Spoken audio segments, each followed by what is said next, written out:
Bom dia, pessoal. Nós somos o grupo da tutora Elisana, composto pelos discentes Carolina Neves, Darielle Coutinho, Emanuele Aguiar, João Lucas Gonçalves, Lucas Epin, Samantha Dutra, Tércio Fernandes e Valéria Rosa. Hoje nós vamos falar um pouco sobre a genesia renal unilateral em crianças, diagnóstico precoce e prognóstico. A agenesia renal unilateral é uma malformação embriológica congênita que faz com que não haja a formação de um dos rins, devido a um defeito no desenvolvimento do broto uretérico ou do mesênquima metanéfrico. Essa malformação, porém, ela vai ser compatível com a vida. Isso é, o indivíduo vai poder viver mesmo sem a formação desse rim. Isso ocorre devido a uma hipertrofia compensatória do rim formado. Ou seja, esse rim que veio a se formar, ele sofre uma hipertrofia de forma que ele possa compensar a ausência desse rim que não se formou. Por isso, é de extrema importância a preservação desse rim formado de forma a manter a função renal no organismo. Por isso, é muito importante um diagnóstico precoce e cuidados adequados no caso dessa doença, especialmente no caso de crianças, para possibilitar um desenvolvimento saudável para elas. O diagnóstico da genesia renal unilateral ocorre principalmente via exames de imagem, principalmente a ultrassonografia transvaginal materna, que permite a detecção dessa malformação ainda durante a gestação, ou seja, permitindo o início dos cuidados o mais breve possível, possibilitando assim uma maior qualidade de vida para essa criança. Nesse artigo, nós buscamos realizar uma revisão da literatura a respeito da agenesia renal unilateral em crianças, suas causas, diagnóstico e tratamentos.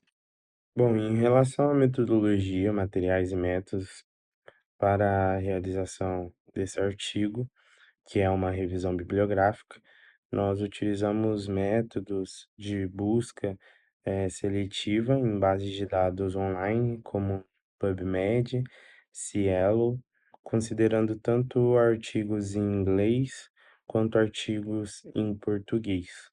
Para facilitar a nossa busca, nós utilizamos filtros como a genesia renal em malformações urogenitais e nós demos prioridades aos artigos publicados entre 2014 e 2024, com algumas exceções, ficando então assim a critério dos autores do nosso artigo. Além dos artigos, nós utilizamos livros para eh, garantir uma base sólida sobre o nosso tema, né? E também recorremos a alguns artigos e publicações materiais de órgãos governamentais.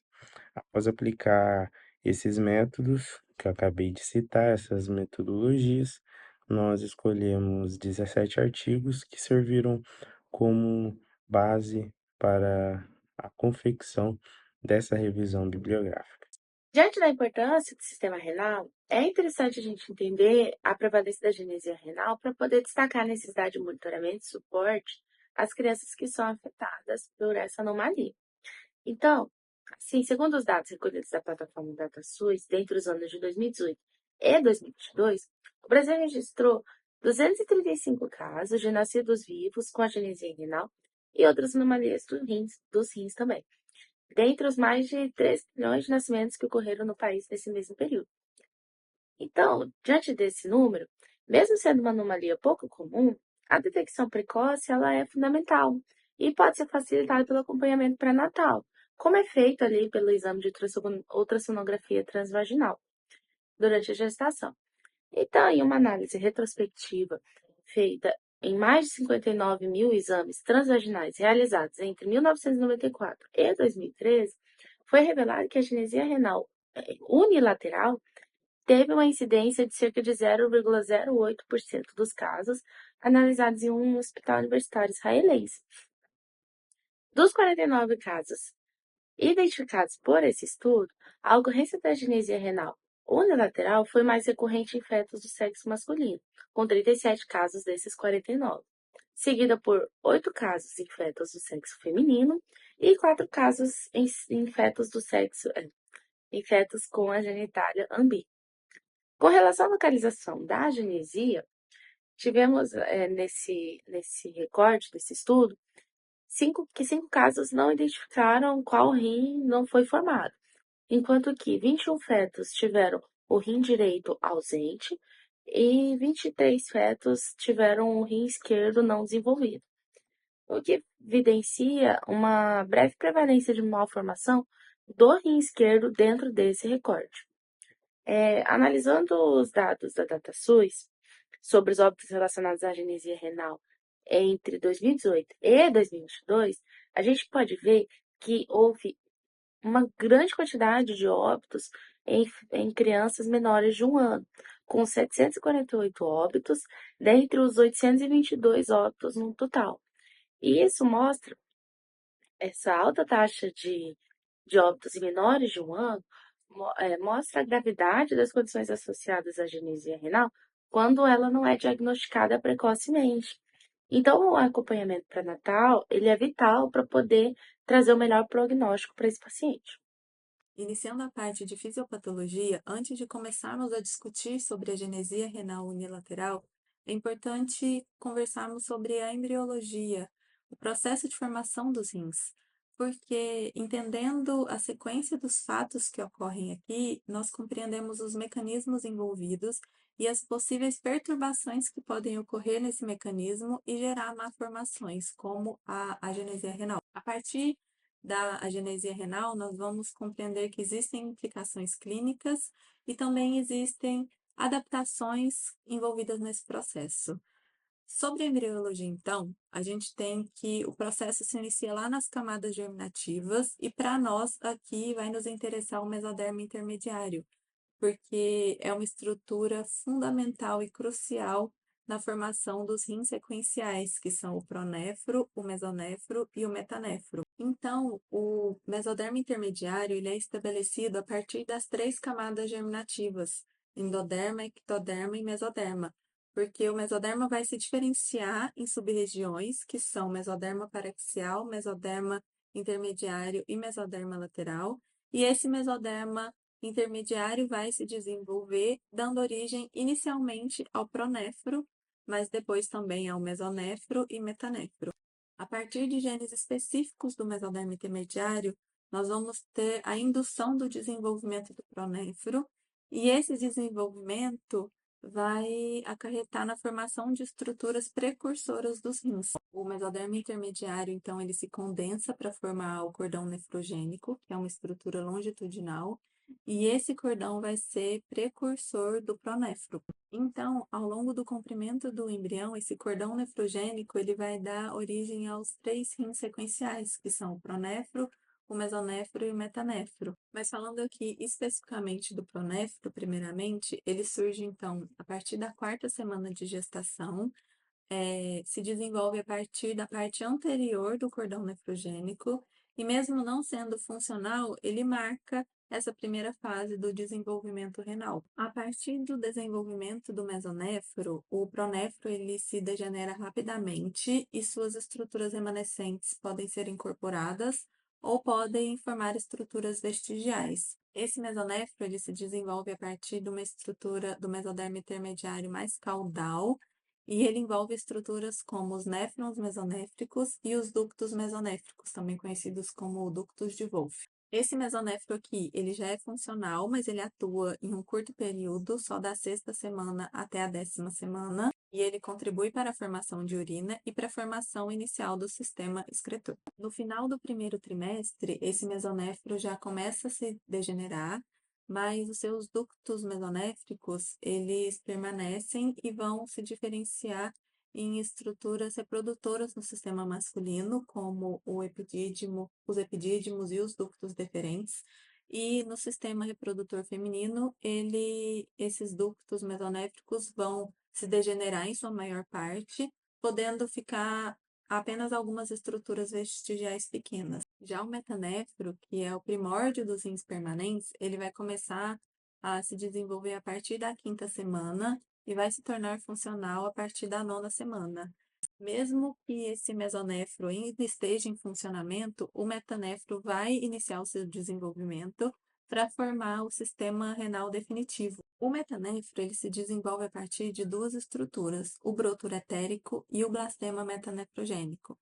O broto uretérico, ele é uma protrusão dos ductos mesonéfricos que vai crescer em direção ao blastema metanefrogênico. E o blastema metanefrogênico, ele é um conglomerado de células mesodérmicas derivadas do mesodermo intermediário que estão presentes na região sacral do embrião. Essa interação entre broto uretérico e blastema metanefrogênico vai ser crucial para a formação do sistema coletor e do sistema excretor renal. O broto uretérico ele vai se ramificar repetitivamente em direção ao blastema metanefrogênico, formando estruturas como ureteres, cálices, túbulos coletores e pelve renal. Já o blastema metanefrogênico ele vai se diferenciar para formar os néfrons, que são as estruturas fundamentais dos rins. Esse estágio de interação entre essas duas estruturas é crucial e muito importante, porque elas vão formar a estrutura final dos rins. Elas ocorrem simultaneamente e qualquer falha pode acarretar em uma má formação, como a agenesia renal, que vamos falar por aqui. Com relação às falhas nessa formação embriológica, nós temos que a principal causa das doenças renais crônicas são as doenças hereditárias, com destaque para as anormalidades congênitas dos rins e do trato urinário, que são anormalidades chamadas de CACUT. E sobre essas CACUT, elas incluem como um dos principais exemplos a nossa agenesia renal falada aqui. Um parênteses aqui, antes de falarmos sobre a agenesia renal unilateral, nós temos a agenesia renal bilateral, que ela está principalmente associada à ausência do líquido amniótico e também associada à síndrome de Potter. A síndrome de Potter, ela está relacionada à agenesia renal bilateral porque ela se refere às anomalias que ocorrem como consequência da falta do líquido amniótico. Muitas vezes, a falta do líquido amniótico ocorre por conta da falta dos rins. Sem os rins não ocorrerá a formação de urina, e essa formação de urina normalmente contribuiria com a formação do líquido amniótico. Aí a falta desse líquido acarreta na compressão do feto e também em inúmeras outras deformidades. Ela pode ser dividida em dois tipos, bilateral e unilateral. O nosso enfoque hoje vai ser principalmente na unilateral, devido à maior prevalência, apesar de também ser rara. Nós temos uma maior prevalência na população e também uma maior chance de qualidade de vida e de sobrevida para esse feto. A agenesia renal unilateral ela é caracterizada pela ausência de tecido renal. A ausência de tecido renal resultante de uma falha na embriogênese. Essa falha na embriogênese vai ocorrer principalmente devido a alterações cromossômicas, mutações e fatores extrínsecos, principalmente aqueles relacionados à gestante. Uma gestante portadora de diabetes mellitus ou que tem histórico de abuso de drogas e alto consumo de álcool possui uma predisposição maior para gerar um feto com uma agenesia renal unilateral. Esse tipo de agenesia, também conhecida por síndrome do rim solitário, ela se desenvolve principalmente devido à falha na fusão do botão uretérico com o blastema metanéfrico. Com uma falha nessa fusão, nós não temos a formação adequada dos néfrons e, com isso, não teremos também a formação adequada dos ureteres, o que vai causar a ausência de um dos rins. A prevalência é maior nos meninos, né? E principalmente no rim contralateral vicariante, que no caso seria o rim esquerdo. Nós teremos aqui, então, uma hipertrofia compensatória no rim remanescente, que no caso seria o direito. Essa hipertrofia compensatória, ela vem para suprir toda a demanda que seria absorvida pelos dois rins de maneira igualitária. Então, nós temos essa hipertrofia e ela vai ocorrer principalmente dentro das 22 semanas intrauterina e também após o parto e a primeira infância, pois sabemos que a maturação do sistema urinário, ele ocorre até mesmo após o parto da gestante. Nós temos alguns fatores genéticos também envolvidos, né, nessa síndrome da agenesia renal unilateral, principalmente aqueles referentes aos fatores de crescimento, que são chamados de GNDF. Nós temos, então, uma falha dessa sinalização de GNDF com RET, e essa falha, né, na, na sinalização, de sinalização entre os dois, né, principalmente controlada, né, por uma rede molecular bastante complexa, que vai incluir a regulação de EYA1, 1x4 e PAX2. Além disso, envolve também os membros de ROX11 e sinalizadores dos fatores de crescimento de GDF11, o que leva, que seriam necessários, né, para essa expressão adequada e para essa resistência, grande resistência, né, do GNDF, mesmo dentro de qualquer anormalidade no desenvolvimento fetal. Apesar dessas serem as causas principais, alguns fatores extracelulares que estão sendo descobertos ainda hoje se mostram importantes para essa expressão e para essa resistência do gene. Então, aqui nós teremos uma criança com desenvolvimento somático prejudicado, presença de hipertensão, albuminúria, entre outras anomalias, até mesmo estresse. O diagnóstico da agenesia renal unilateral pode ser feito de várias maneiras ainda durante a gestação e é de suma importância para a implementação de cuidados adequados e para o prognóstico positivo da criança.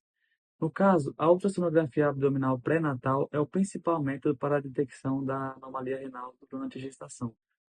O sinal inicial e mais evidente da agenesia renal unilateral é a presença de uma das fossas renais vazia, como podemos ver nesse ultrassom na imagem na tela, onde a fossa sugere a ausência do rim.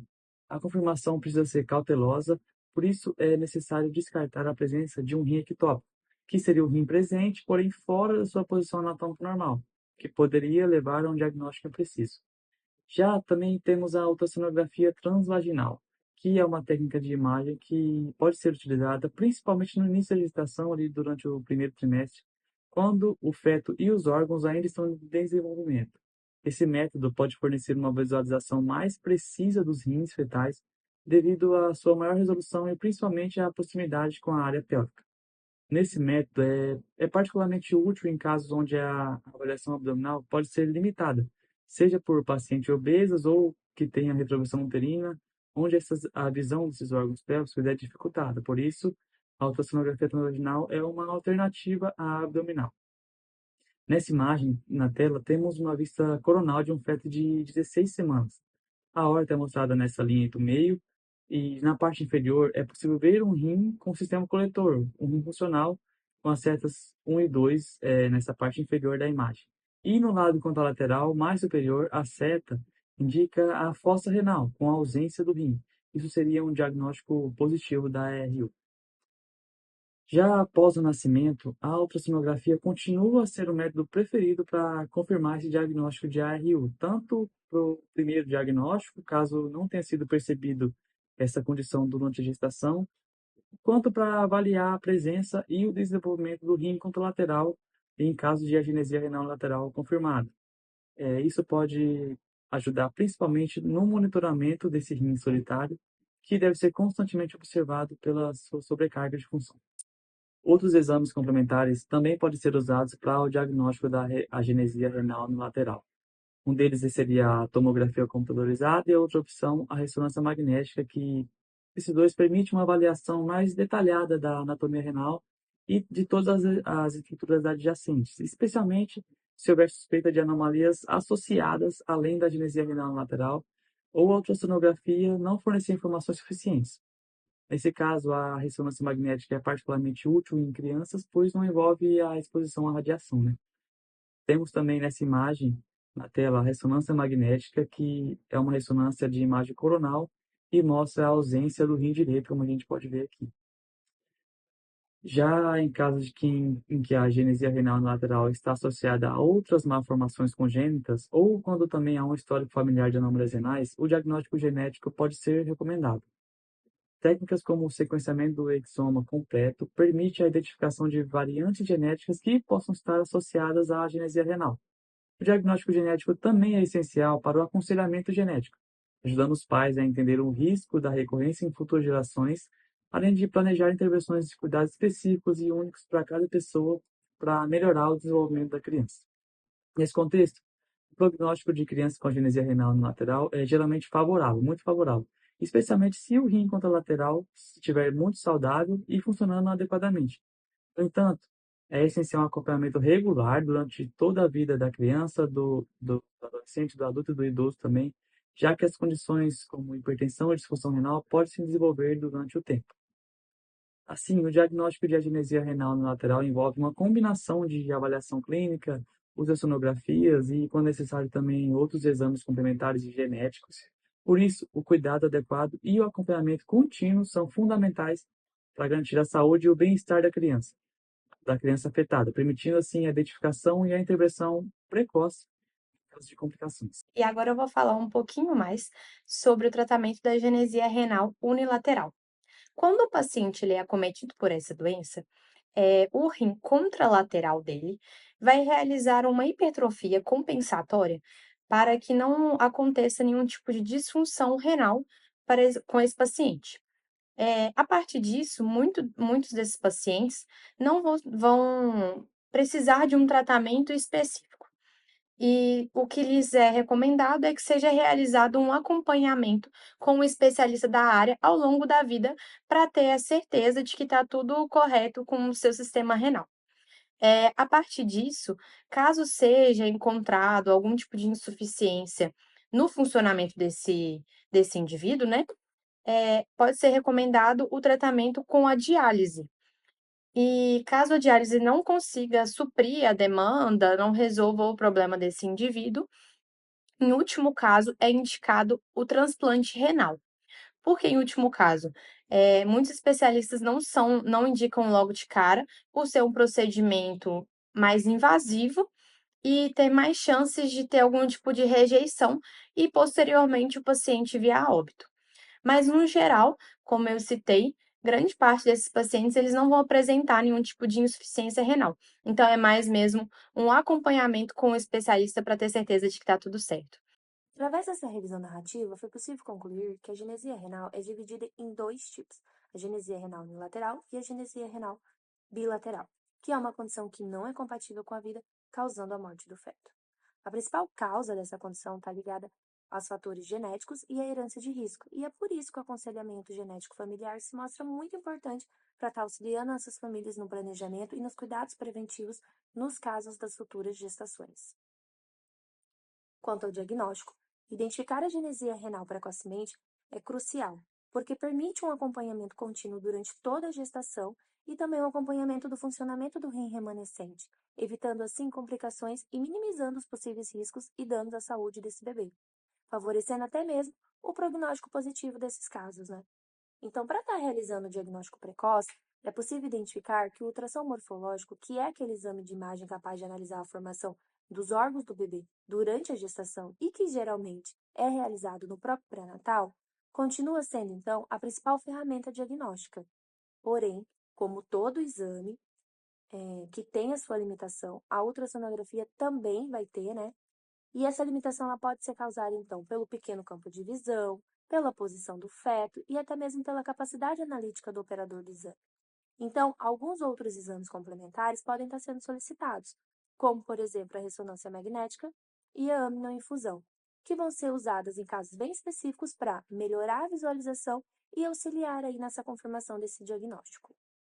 Quanto ao tratamento e prognóstico, assim, por mais que a agenesia renal unilateral não possua nenhum tratamento específico, ao ponto que muitas pessoas chegam à fase adulta sem um diagnóstico ou sem saber que são portadoras de um único rim, porém, aquelas pessoas que têm esse diagnóstico precoce, para elas são estritamente importantes, né, que elas façam acompanhamento ao longo de toda a vida para estar monitorando a sua saúde, a sua função renal, porque existem complicações que podem surgir ao longo da vida desse indivíduo por causa dessa malformação.